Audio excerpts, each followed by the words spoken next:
This is Carl with the three things I'm watching for Monday, June the 30th. Starting out, trade deals. Not a lot to report actually, but we are getting to the quote unquote deadline for some of our trade partners. Last week, the United States announced we would be suspending all talks with Canada, trade talks there. So that's kind of went from bad to worse. We did have the framework announced for China, and basically this is just it's the framework. It wasn't necessarily a trade deal. It's just that both sides are working forward, which is positive. We're not at a standstill with China, but no announcement on the ag sector or what we could see for exports that would help commodities, and that weighed on trade a little bit. The big ones, EU, Japan, China. We need trade deals with those three. And actually, you could throw India in the mix. We got to get those trade deals done. Those are some of our bigger trade partners that we really want packages in place.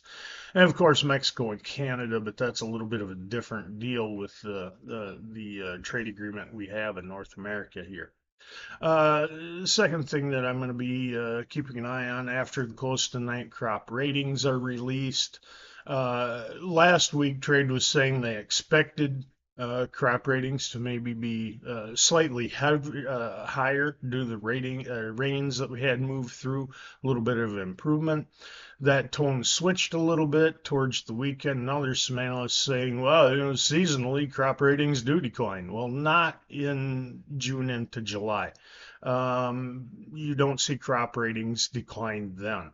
You might when you get closer to harvest, but you got to say that these declining ratings and everything else that's been thrown at the crop and adding in a little bit more heat and a little bit more dry conditions into the forecast, there's definitely some stress coming for those crops, more so on the corn, a market that's void of risk premium. So if we see ratings hold steady or decline a little bit tonight, I do feel it changes the market opinion on this crop a little bit more.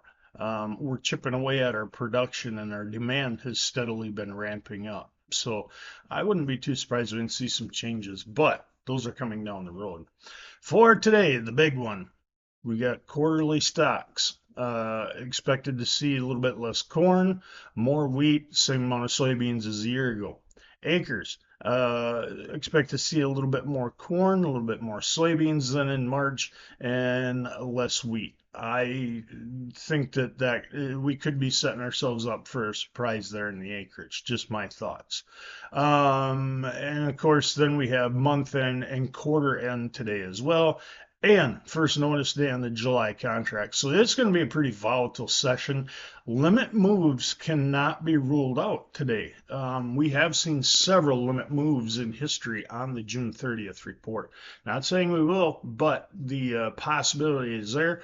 And when you got funds heavily loaded up to one position, to one side, and you can almost say that they're oversold, to see a bounce would not be surprising, but you see what the funds think coming out of all the data. And that will be released at 12 o'clock noon Eastern time today. Those are the three things I'm watching today.